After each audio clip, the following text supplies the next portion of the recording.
ہمارے لیے ایک تیسرا سبق یہ بھی ہے کہ یہ سب جو حادثات ہوتے ہیں ہماری زندگی کے اندر، کبھی گاڑی ایکسیڈنٹ ہوتا ہے، کبھی گھر میں آگ لگ جاتی ہے، دکان میں آگ لگ جاتی ہے، یہ سب بھی جو حادثات ہوتے ہیں نا، یہ سب جو ہماری ذات میں مصیبت ہمیں نازل ہوتی ہے، یہ مصیبت بھی اللہ رب العالمین کے حکم اور فیصلے سے نازل ہوتی ہے، اور یہ اللہ نے اس کو لکھ رکھا تھا۔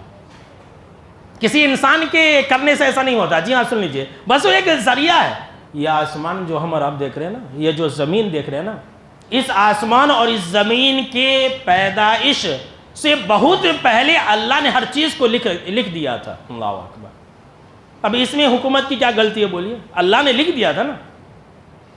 یہ اللہ نے قرآن مجید کے اندر بھی کہہ دیا ہے، اور آپ صلی اللہ تعالیٰ علیہ وسلم نے بھی بیان فرما دیا ہے۔ کبھی مصیبت آئے، پریشانی آئے تو یہ نہ کہے کہ اس کی وجہ سے ایسا ہوا، یہ سمجھے بھائی اللہ نے لکھ دیا تھا آسمان کی پیدائش سے پہلے اور زمین کی پیدائش سے پہلے۔ اللہ نے قرآن مجید کے اندر فرمایا کہ ما اصاب من مصیبت فی الارض ولا فی انفسکم، کہ اے لوگوں اس زمین پر جو بھی پریشانی نازل ہوتی ہے نا، ذرا غور سنیے، اللہ کہہ رہا ہے کہ اے لوگوں اس زمین پر جو بھی پریشانیاں نازل ہوتی ہے، آفت اور مصیبت نازل ہوتی ہے، ایکسیڈنٹ ہوتا ہے، حادثات ہوتے ہیں، آگ لگتی ہے، سیلاب آتا ہے، طوفان آتا ہے، جو کچھ بھی ہوتا ہے یا تمہاری ذاتوں میں ہوتا ہے، زمین کے اوپر ہوتا ہے، یا خود تمہاری ذاتوں کے اندر ہوتا ہے، تم کسی مصیبت سے دوچار ہوتے ہو، تو اللہ نے فرمایا کہ من قبل ان نبرہا، تو ہم تو اس مصیبت کے وجود میں آنے سے پہلے ہی اس کو لکھ چکے ہوتے ہیں۔ اللہ اکبر۔ اللہ نے کہا کہ ان ذالک علی اللہ یسیر،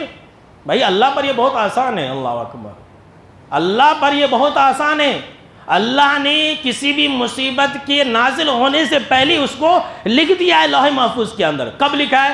اب حدیث سنیے، جناب محمد عربی صلی اللہ تعالیٰ علیہ وسلم نے فرمایا کہ اللہ نے تقدیر کو آسمان اور زمین کے پیدا کرنے سے 50,000 سال پہلے لکھ دیا تھا۔ اب وہ 50,000 سال کون سے ہیں یہ اللہ ہی بہتر جانتا ہے۔ وہ 50,000 سال ہمارے والے ہیں یا پھر کوئی اور 50,000 سال ہے، یہ اللہ ہی بہتر جانتا ہے۔ اس کا علم اللہ رب العالمین کے پاس ہے۔ اللہ اکبر۔